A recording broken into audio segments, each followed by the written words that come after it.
Bonjour à tous, bonjour mesdames, mesdemoiselles, messieurs, je suis ravi de vous retrouver pour un nouvel entretien mortel. Ces entretiens qui réunissent des universitaires, des chercheurs, des citoyens venus d'un peu partout, mais aussi des soignants, des gens qui sont porteurs de handicap, pour essayer de discuter à nouveau frais la question de la mort, de la souffrance, de l'agonie, de notre fragilité, et puis autour des questions connexes de liberté, d'autonomie, puis d'interdépendance collective et d'entraide, dans un contexte législatif brûlant en France, puisque, vous le savez, la proposition de loi Falorni sur l'aide active à mourir, le suicide assisté et l'euthanasie a été votée par les députés à la fin du printemps et secoue l'opinion publique pour une partie d'entre elles et reviendra face aux sénateurs en septembre-octobre. Donc j'ai lancé ces entretiens mortels pour que la citoyenne se réempare de cette question de la mort et la revisite à nouveau frais avec des points de vue contradictoires, de gens qui sont très pour, très contre et des éclairages divers et variés. So today I'm really happy to host on the scene Mattias Desmet, Professor Mattias Desmet. You're social psychology professor in the University of Gand in Belgium, and have specialized in the understanding and the concept of mass formation and the idea of how the social dynamics influence the individual behavior and how they can kind of mass form together, forming a new identification, which is this group doing something which is more than what the individual could understand by himself. Could you introduce yourself for the people who don't know you in France? Yes, thank you for having me on, Louis. I will. Yes. Well, I'm as you said, I'm a psychology professor. I have both a degree in clinical psychology and a master degree in statistics.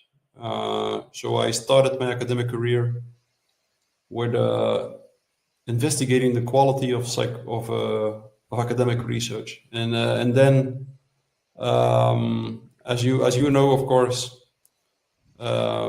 most academic research is false.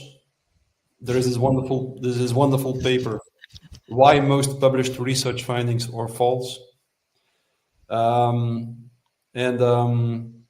well, that's one thing. That's how I started my career, and then in 2020, the Corona crisis started, and that's where I started to speak out in public space, because I noticed that the statistics that were used to underpin the mainstream narrative on Corona, that they were wrong. And from the first week of the crisis onwards, I started to speak out.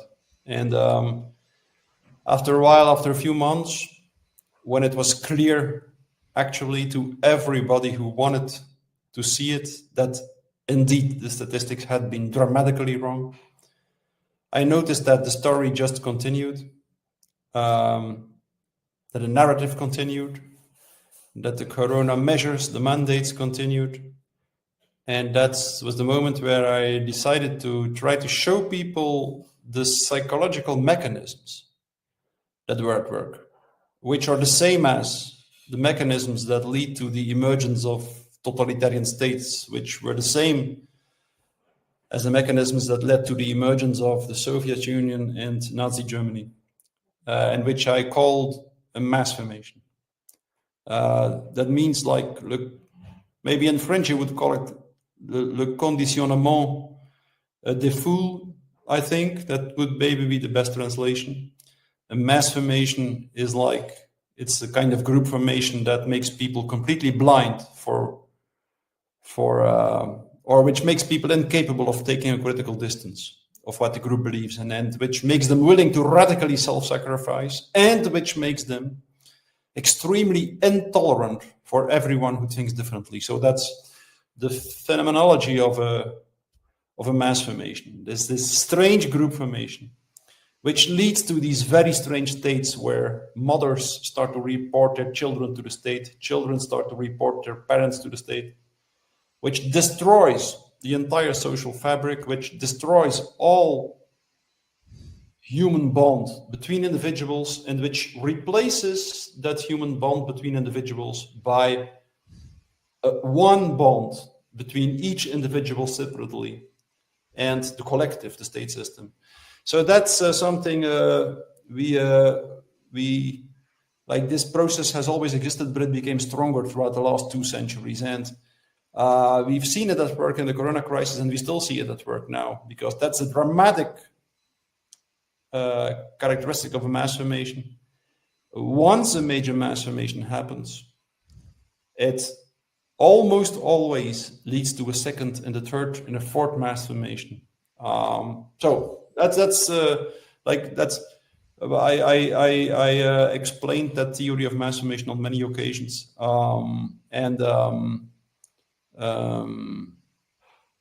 that's what I've been doing the last years. And I wrote this book, The Psychology of Totalitarianism, which is now. Yeah, most of the people can find back what you said in public speech and also in your book about this mass formation and the psychology of totalitarianism. And can you explain me more this fact that there will be one first mass formation, and after it's kind of a inertial process.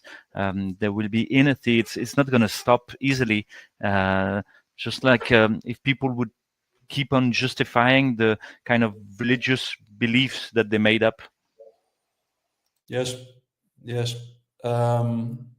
You know, like the question I started from in my book, which finally now will be translated in French. It's about finished, the translation in French. So it will be published in French. It has been published in 22 languages and not in French, strangely enough.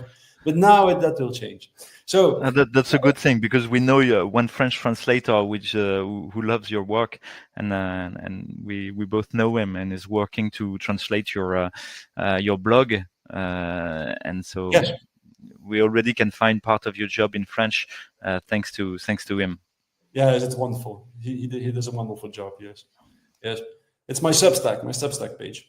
Yeah. So what in my book is actually is all about that. Like it's about like once you understand the mechanism of mass formation, you also understand why the first mass formation leads to a second one. Like in my book, I explained that the reason why mass formations became stronger the last 2 centuries has to do with our materialist, rationalist view on man in the world.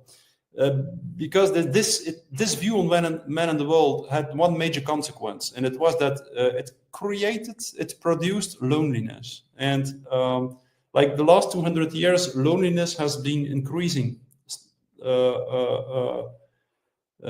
year after year almost. And like just before the Corona crisis, an enormous percentage of the world population reported to feel lonely, in between 40 and 60%.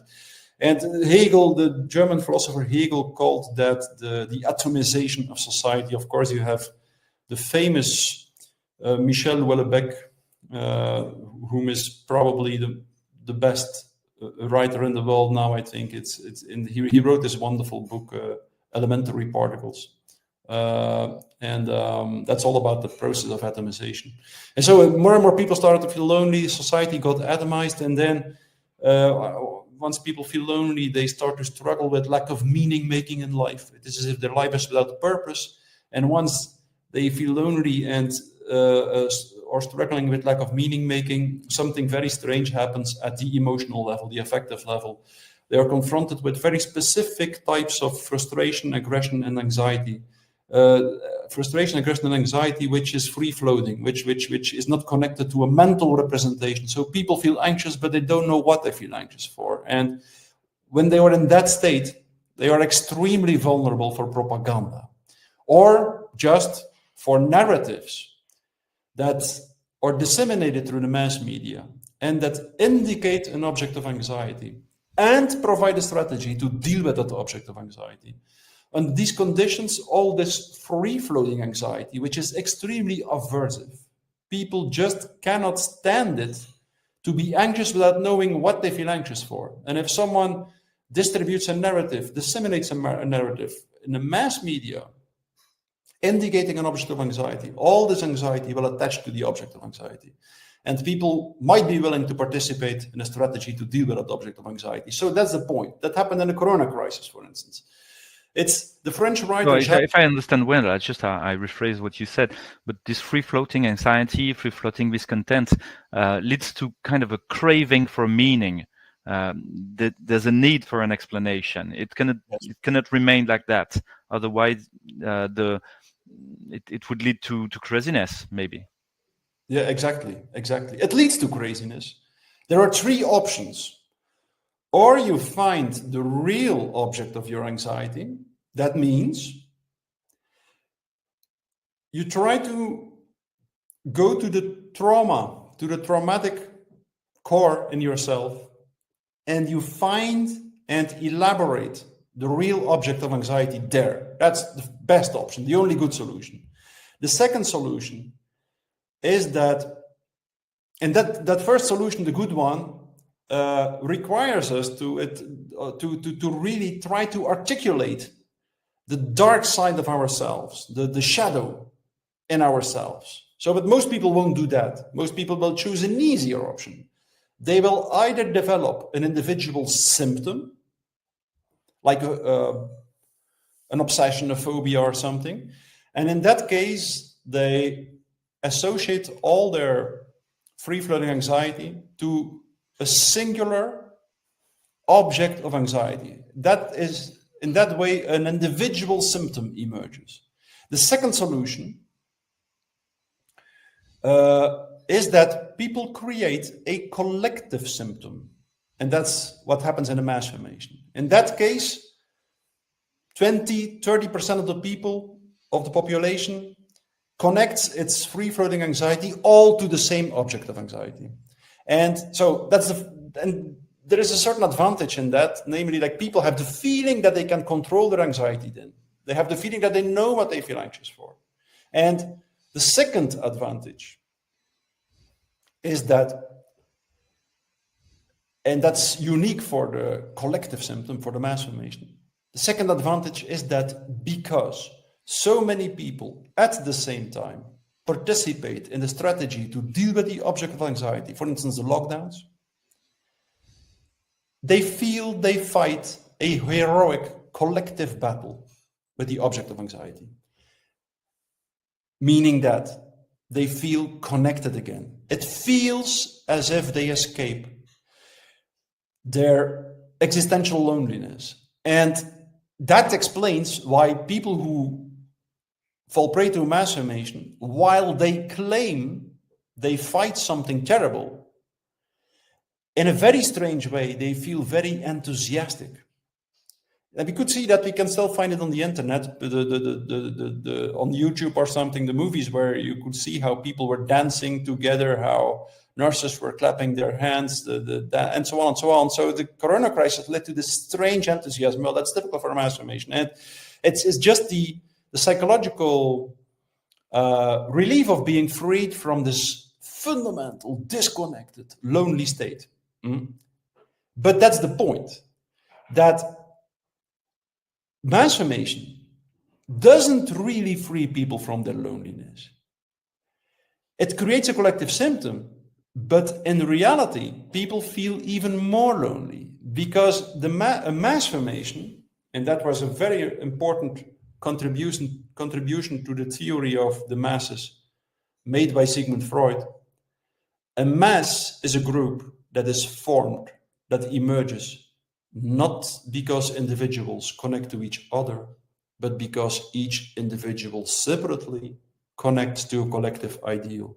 Meaning that after a while, all the energy, all the love, all the solidarity that existed in the bonds between individuals is all sucked away from there and is all injected in the bond between the individual and the collective. After a while, the bond with the collective becomes much stronger than even the strongest bonds between individuals. And that's why mothers will report their children to the state. Children will report their parents to the state.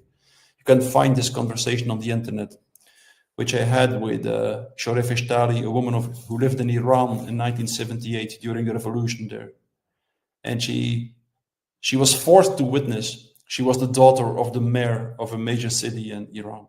She was forced to witness how a mother who had reported her son to the state put the noose around his neck when he was on the scaffold. And when he was hung, when he died, she was proud to receive a medal for heroineship. So that's what happens in a mass formation. That's the dramatic end stage of a mass formation. So, and that's also why, like mass formation seems to take away the loneliness, but it creates even more loneliness. And that's exactly the reason why after a first mass formation, a second one takes place. We could see that perfectly. I mentioned that time and time again during the Corona crisis, and it was demonstrated so clearly after the Corona crisis that they couldn't be demonstrated in a clearer way. The week that the Corona narrative, that the Corona measures and mandates stopped, we could see how the narrative on the war in Ukraine became very strong, and how suddenly society had a new object of anxiety. The coronavirus was gone psychologically, and now Putin was there. And I don't say, I've written 2 lengthy articles about that. I don't say that Putin is a saint or something, not at all. What I just say, I wrote a lengthy article about that. That's not what I tried to say. I tried to show people that they are sucked into a kind of an irrational and exaggerated fear. For someone who, of course, we all know, everyone who studied the history of the recent history of Russia knows that Putin well. But at the same time, the Ukraine narrative, I believe, shows a very distorted picture of reality, which completely denies the role played by NATO, the movement of the borders of the NATO to the east, which is very important in Ukraine, the entire regime change operation in 2014 in Ukraine. It's not because Putin is not a saint that we are saints. We are not, and NATO is not. They all play their role in this war, and anyway, you could clearly see how this Ukraine narrative, psychologically speaking, replaced the Corona narrative, and how it also, just like during the Corona crisis, people became blind for everything that didn't fit into the mainstream narrative. People could only see the danger of the virus, and they failed to see the danger of the Corona measures. As several reports in the beginning of the crisis tried to tell us, like, even in the worst case scenario, the Corona measures probably would claim more victims than the coronavirus could do, even in the worst case scenario. So that's, people become, in a mass formation, people become blind for everything that doesn't fit into the narrative, and that applies to the Corona narrative and also to the Ukraine narrative. They are also blind for a major part of reality. So that's the dramatic thing of a mass formation. People buy into a narrative because it seems to take away their loneliness, but in reality, it creates even more loneliness, which makes it very likely that after a first mass formation, a second one will happen, which sometimes is even stronger than the first one. Yeah. When the second mass formation is happening, what remains of the first one? Is there kind of a denial, an oblivion of it, or people keep it in a place somewhere in their brain, like a trauma, or is it completely forgotten? It's not forgotten, and it depends, of course, because you always have 3 groups when a mass formation happens. You have one group who is really into the mass formation. That group is not very big. It's like 20 to 30%. As in a totalitarian state, this represents the 20 to 30% really totalitarian people. Like in Eastern Germany, 30% of the people joined the secret police. Do you know that? 30%. So all of them who are really in the mass formation joined the secret police. When the communist system collapsed, people could look up who actually reported them to the state. And in most cases, it was their wife, their husband, or their child. Without them knowing it, their wife, their husband, their child had joined the secret police, and it reported its own family members to the state. So, but it's only 20 to 30%, which is who is really in the mass formation, who is really hypnotized, because a mass formation is identical to a mass hypnosis. So it's at the psychological level, it's identical. So like hypnosis focuses all the attention on one small aspect of reality, and that's exactly what a mass formation does. It focuses all the attention on a small aspect of reality. So it's a mass hypnosis. But only 20 to 30% is hypnotized. But the biggest problem actually is that there is a second group, 60%, sometimes 65%. And the second group is a group that is not really hypnotized. They know that there is something wrong with the narrative, but they won't speak out. They just choose the easy way. They choose the easy way. Like, we will try to remain silent, and we hope they don't see us, and we hope everything goes away without us having to take the risk of speaking out. So, and then there is a small group, 5% of the people or something, 10%, it depends, which is not in a hypnosis, which knows that there is something wrong, and which just chooses to speak out and to go against the mass formation. And so it depends, of course, like what happens. The people who were in the mass formation usually will continue to believe in the mass formation, because just they identified with it, and should they admit that the narrative was false, their identity would collapse as well. So they will continue to believe in the mass formation, but the mental representations, the images, the narrative that led to the mass formation will not have the same power anymore. Of course not, because all the emotions that were attached to it moved to a new narrative. And usually their activism will, from then on, will be framed no longer using the first narrative, but using the new narrative. But usually they won't admit it. They only, depending on the situation, the second group, which was never really hypnotized, sometimes will start to feel that there might be a chance to speak out then, because they are not as scared anymore as they were when the mass formation manifested. And sometimes then the people who the leaders of the masses under certain conditions will be brought to court, for instance, but not always. It depends. It depends what the second group does. The second group is very important. The middle group. Your concept of mass formation shows how societies cling to collective stories, sometimes blinding us to individual truth.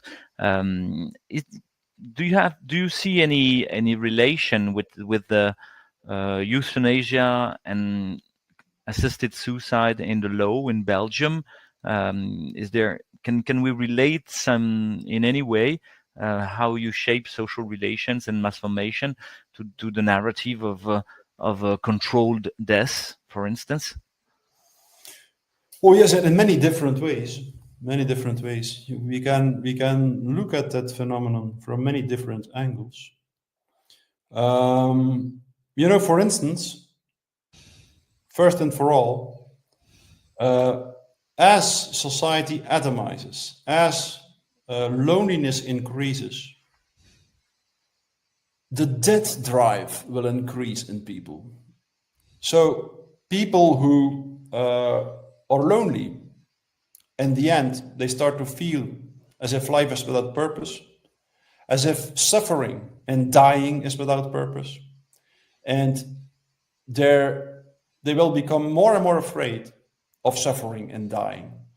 That's just because a lonely person doesn't resonate anymore with what is outside of him, with other people, with nature, and so on. And when we stop resonating with the world outside of us, we start to feel disconnected, lonely, and we stop to have the experience that we are part of something eternal. A person who is really in touch, who really resonates with the external reality, with other people, with the reality, with the nature around them, feels that he or she is part of something eternal, and that's why he is aware that dying is not the end of everything. It takes away the fear of death a little bit when you feel really connected, and in the same way, like you start to feel in a spontaneous way that everything has purpose in life, also suffering, that we suffer for a certain reason, that life tries to teach us something when we suffer. As Viktor Frankl said, when you're in a concentration camp, you do not have to ask what you still want of life. You have to ask what life wants of you. what life asks of you. So there is like we could see during the Enlightenment culture, during when the rationalist few men in the world emerged and became more dominant, that people felt more and more disconnected that day, and that at the same time they became more and more scared of death and dying, and that's strangely enough made people or led to the emergence of the more intensified emergence of euthanasia in our society. So that's one thing. But like if we ask, like we can see two tendencies. Can you still hear me? Or I can't hear you anymore. I don't know why. Oh yeah, what's going on? I can hear you. You can hear me? Yes, I can hear you. Yes. Yeah, I can't read you. Is there anything with your microphone, or is it my home doing it? I have no idea. Can you hear me now?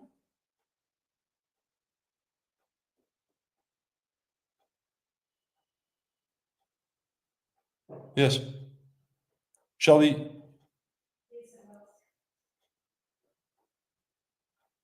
Shall we continue? Can you try and speak up again? Yes. Can you hear me? Why don't I hear you? Sorry, I'm just trying to solve that problem. Hope it's in my home. Ok. Paramètres. Audio. Toi, tu m'entends? Moi, je t'entends pas. Alors, pourquoi je t'entends pas? Est-ce qu'il y a un problème sur mon micro ou pas? Alors, chez moi, at my home, I can hear myself with the microphone. So maybe it's your microphone which is unplugged in any way. Can you check in parameters down the screen if you can watch the audio parameters and that the good speaker is selected? No, you don't hear me anymore.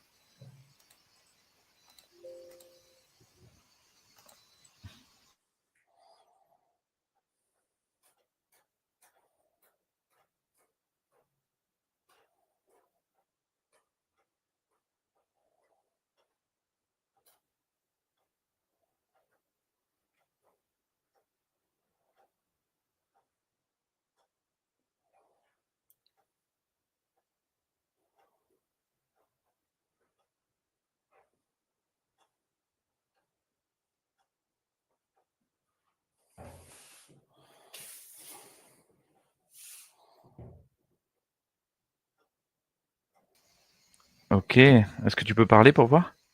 Oui. Oui, je t'entends à nouveau. Formidable. Ouais, je t'entends à nouveau. So sorry. So you were dealing with the fact, I think, that insulation and the isolation of the person leads to paradoxal, to glorification, a kind of a sanctification of the individual choice. But there is kind of a paradoxical thing about that when I think about the world-assisted suicide. Suicide would glorify my choice, but I need assistance.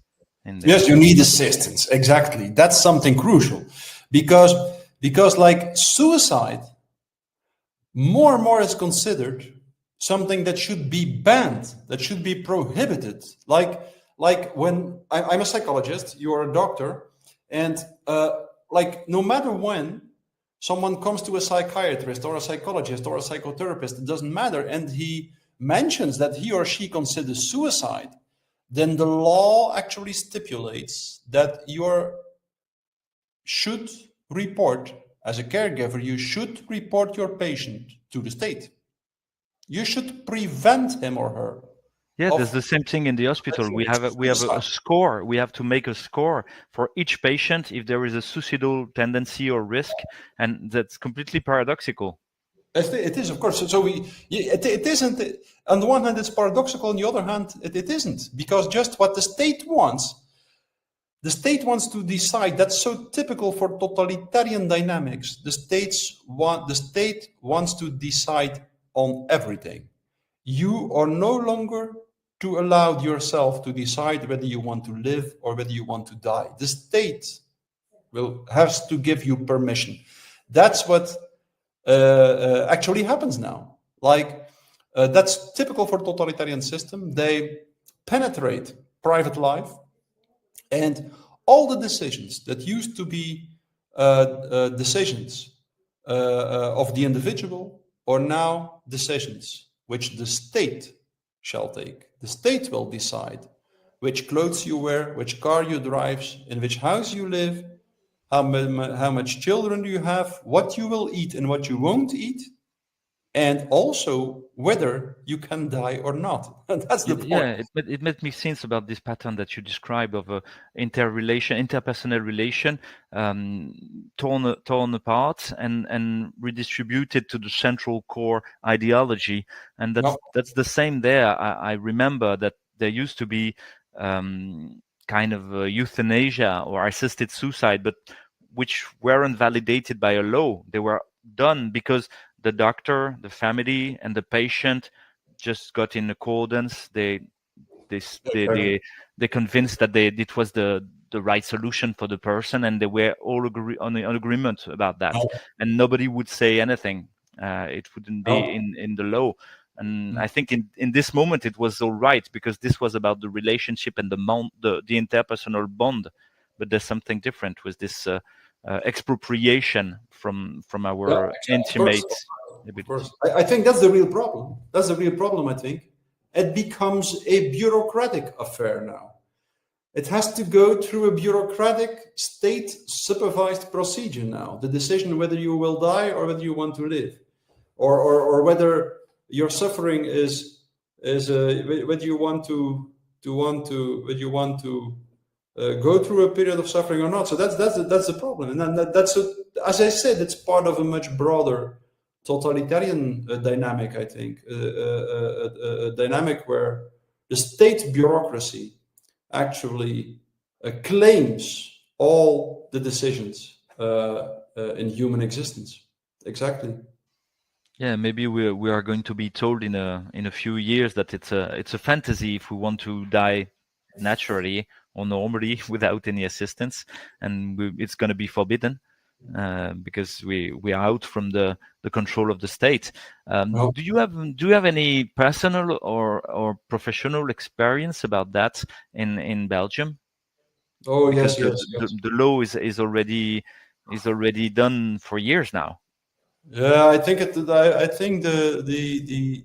official law on euthanasia was introduced in Belgium somewhere in 2002, I think. And one time I had a patient, a nurse, who came to me and who told me about hundreds of people, he said at that moment, he had killed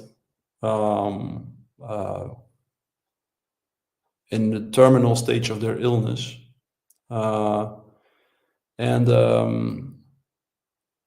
He had sessions with me for 2 years, I think. And then things went better with him.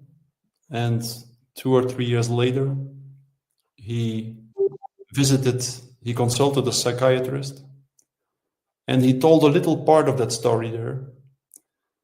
And the psychiatrist broke his confidentiality, reported him to the police, and he's still in jail now.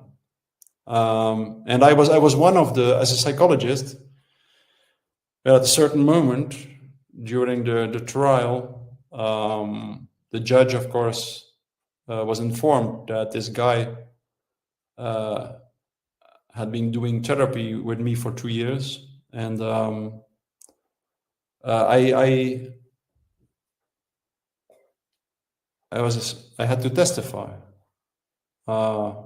before court, and I refused to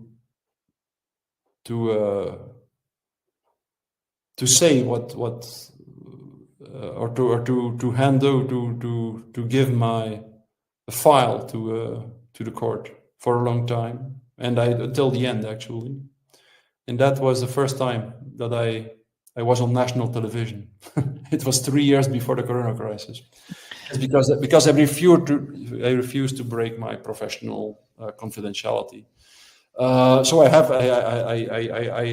you know, of course I would do it for everyone. It's not because it was not in the first place because I think what he did was good to do. But I think I heard this. I talked with a lot of doctors then during that process, and they all told me the same. Before there was an official law on euthanasia, doctors and nurses were doing it all the time, and it was just a personal agreement with every singular patient. No bureaucracy involved, and I also think some things. For some things in life, it's just impossible to write a bureaucratic manual or a bureaucratic protocol, because sometimes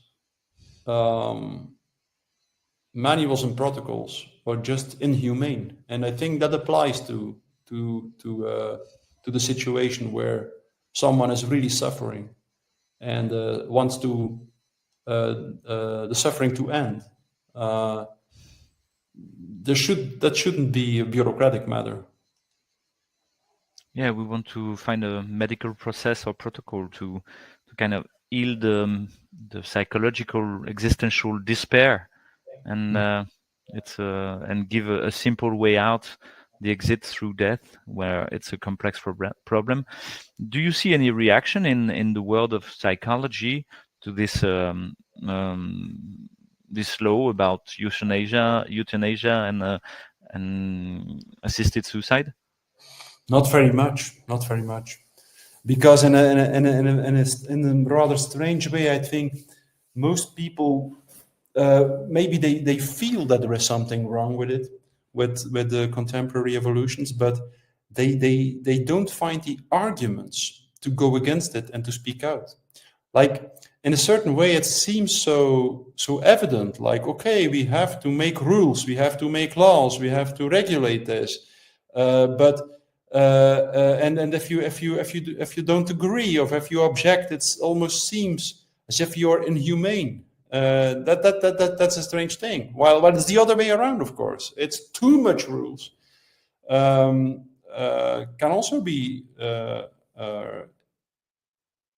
inhumane, and that's no. But I don't see much reaction. No, not at the moment. It reminds me that most of the Nazi laws were inspired by Carl Schmitt, and Carl Schmitt was always dealing with the necessity of the everyday life and normal principles. Law was changing all the time to adapt to the everyday concrete orders and no more to any ethical ethical or transcendent principle. Do you see it in this mass formation process, that there's a destruction of the principles that were unifying a society together? Yes, very much. Of course, that's one of the major characteristics or consequences of mass formation. or maybe even more. It's more fundamental, I think. Like once people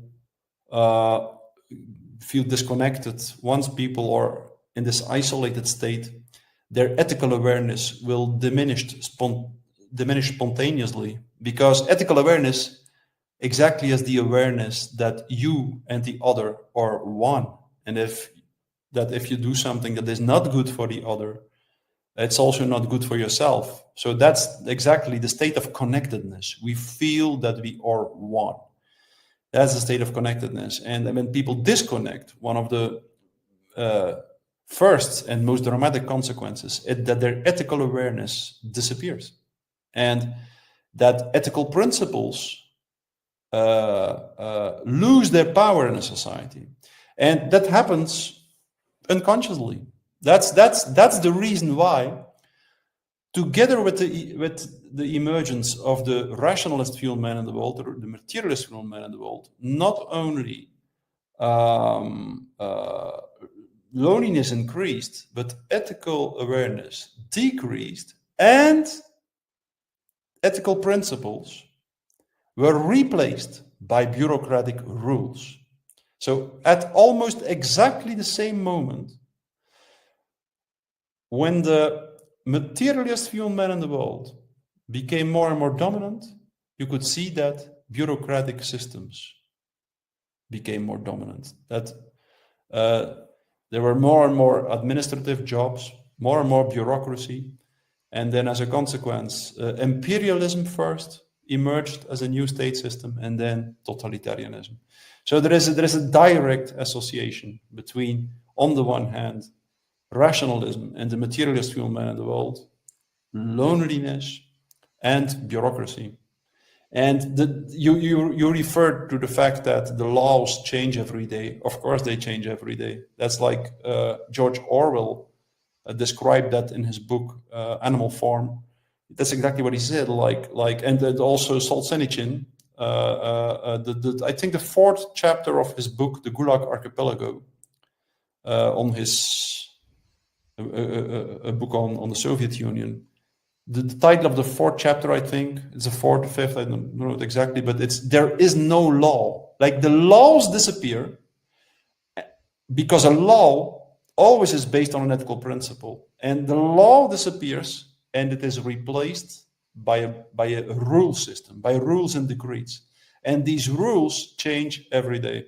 And that's what drives people really around the bend in a totalitarian system. Every day there are new rules. Nobody knows anymore what the rules are, and that's just because it's a failed alternative to ethical principles. Bureaucratic rules are a failed alternative to ethical principles, because without ethical awareness, rules will always fail.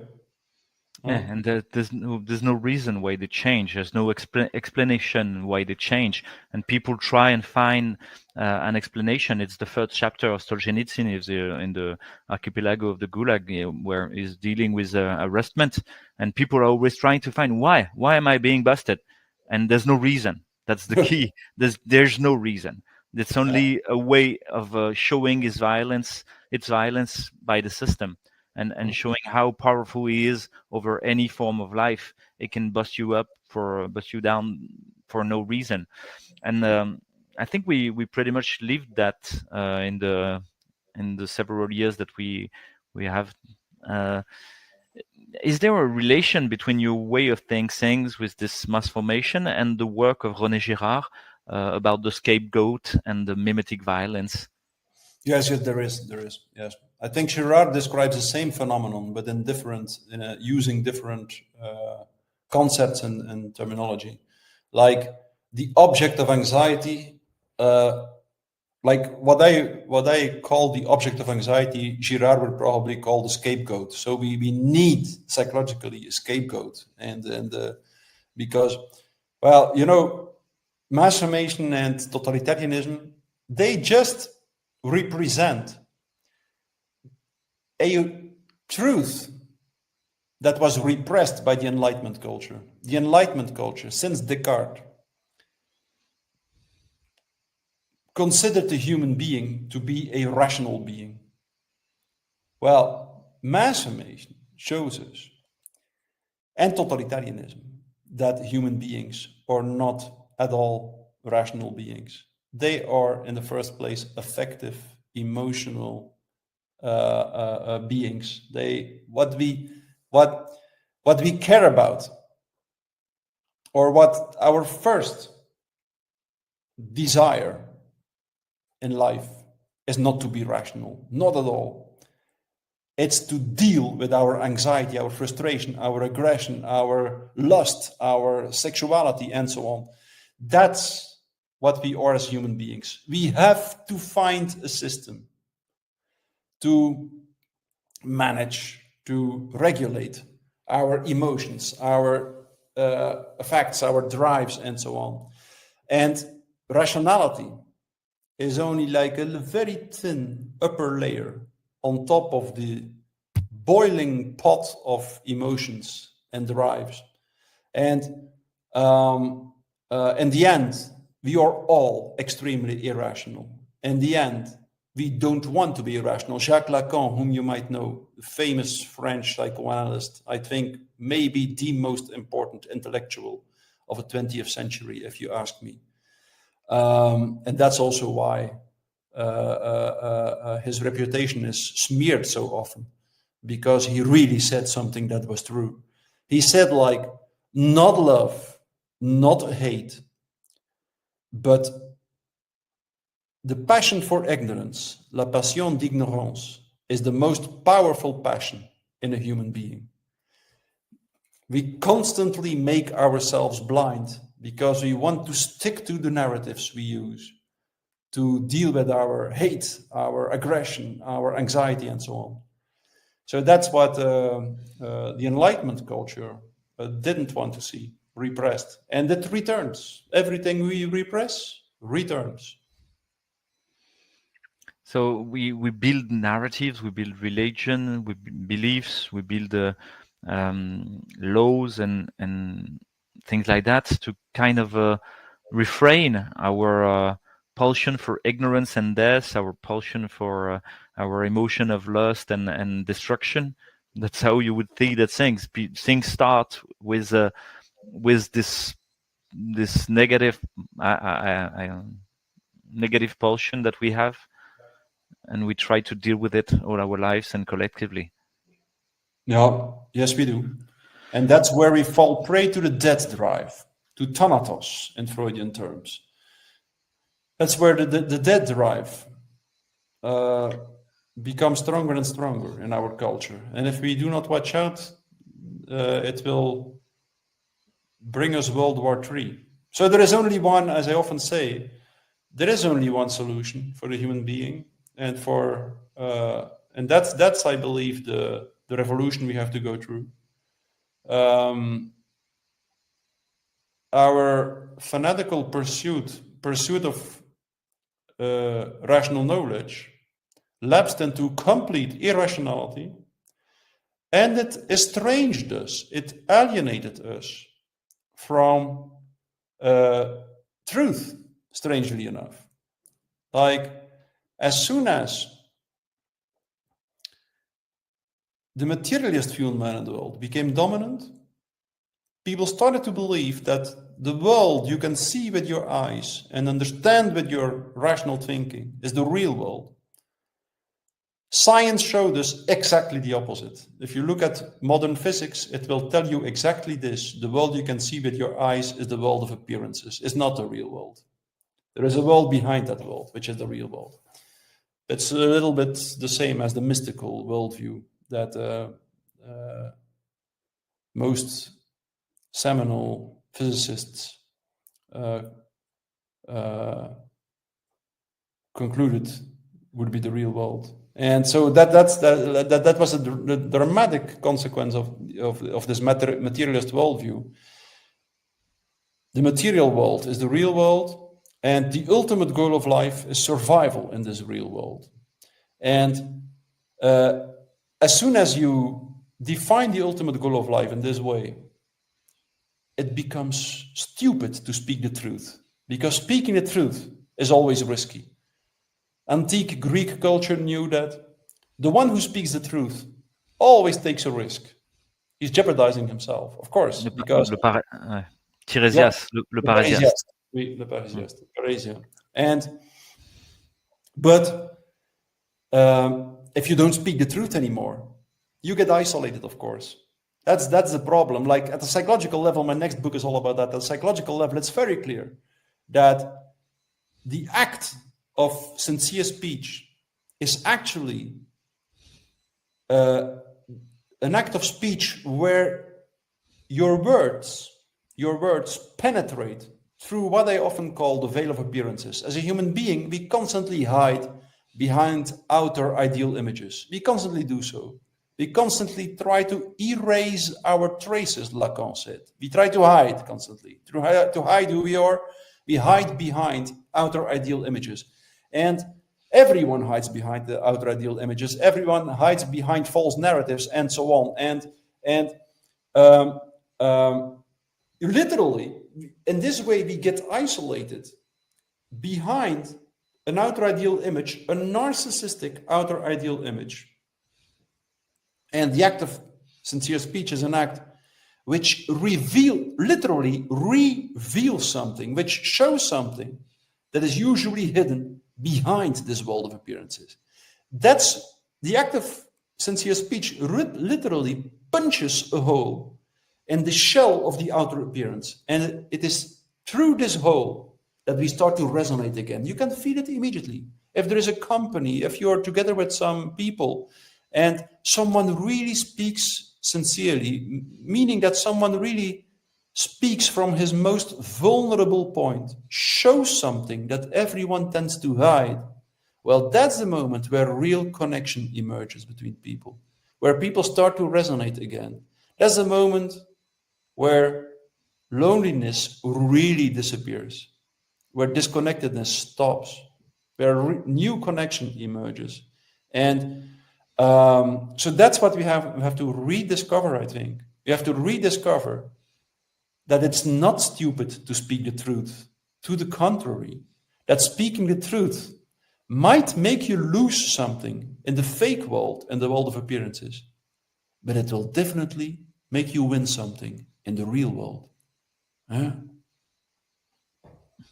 Yeah, we hope so. You give us a kind of a solution to this totalitarian everlasting drift between one mass formation to another, people trying to seek an object to gather and to bond themselves to it, and in a kind of religious craving for a new god, giving them the rules by in some way. And so we can see there's a kind of a double bind between this everlasting violence and the totalitarianism. There's a classic thing going on, and there's also kind of a reunion of the people behind the curtain of appearance of protection of the totalitarian system.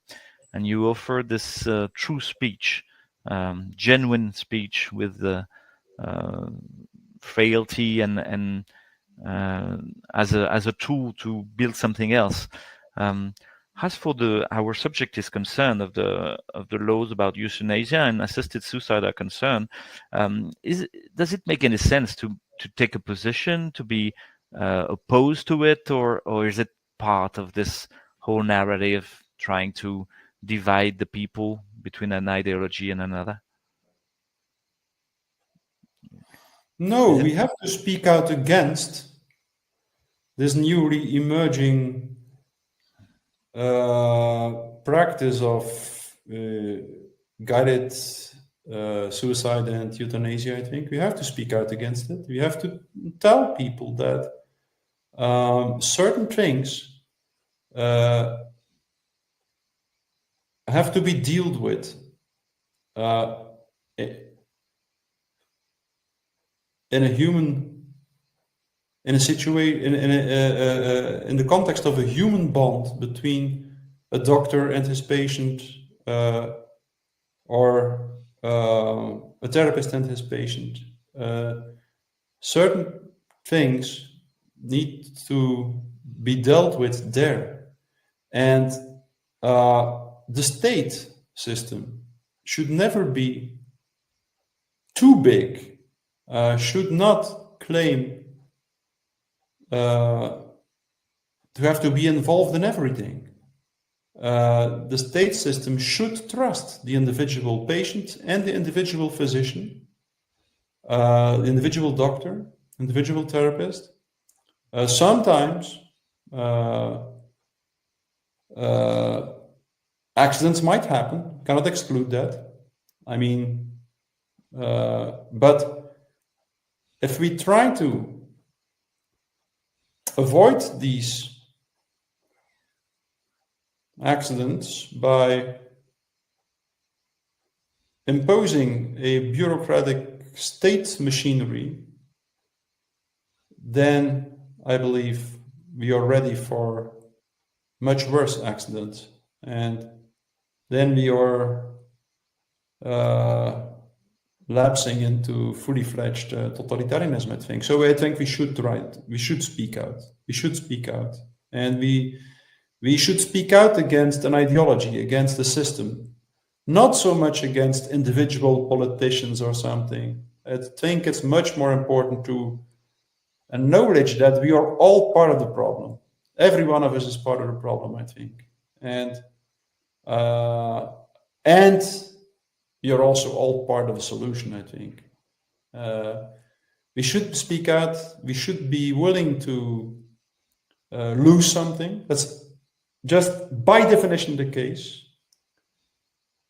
If you speak sincerely, you will lose something, because that's exactly the definition of sincere speech. It destroys something in the world of illusions. And yeah, I think it's part of the individual and collective therapy that you propose. It's about this sincere speech, and to go with the guts and say the evidence of what's going wrong without any curtain of invention, and trying to unveil the truth in some way. I have one last question, and maybe we get to the end of our discussion and interview. Jean Leonetti, who's one man who made a law about the end of life, which was quite balanced for the intensive care practitioner, for me, like me, and was not too much and not too less, was just all right, and gave us a lot of tools to deal with that properly, and with the different symbolic, social, and technical dimension of the end of life. Said publicly about the law that's gonna be voted in France, that it made a clear difference. A clear threshold was passed, because it was not dealing with the people who were eventually dying, but the people wanting to die. And it was about this desire thing. It was not something going on and that we should go with and try to deal with as properly as we could. It was about trying to go to this desire part and this desire. Would you have something to say about that? This society of desire that has been created. I think it's a very interesting perspective, of course, because as you say, we are talking about a certain desire to die. Yes, in certain cases at least. Like, why do so many people desire to die? Where does this desire to die come from? I guess it's an extremely interesting phenomenon, I think. Plus, there's a kind of illusion, as if our desire was belonging to us and created by ourselves. But we can see that all the neurosciences and their venomous fruits that happen with marketing and propaganda are precisely designed to shape the desire. Mm-hmm. Yes, and they could also shape a desire to die in a very straightforward way, I think. I gathered some newspaper articles suggesting things like that. Like, if you're beyond a certain age, you're a burden to society.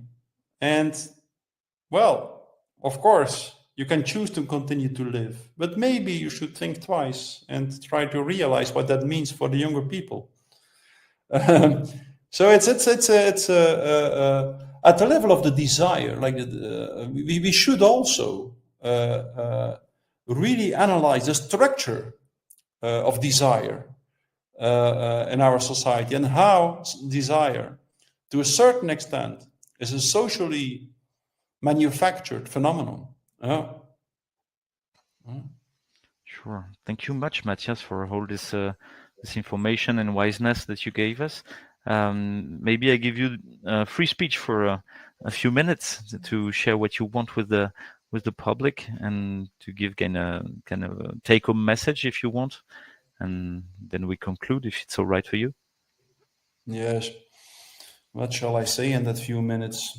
Well, you know, as I just touched upon, like more and more we find ourselves in a society where it becomes increasingly difficult to speak out, where certain ideologies are very dominant, very aggressively imposed. I think about things like transgenderism, about assisted suicide as well,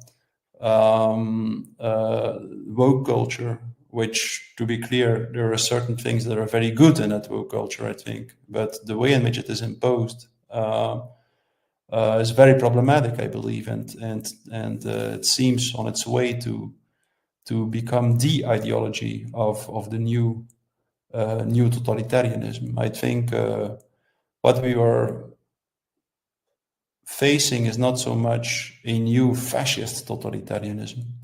I think the new totalitarianism will be technocratic in nature and transhumanist in nature, as the ultimate consequence of the materialist fulfillment in the world. So, no matter how difficult it is,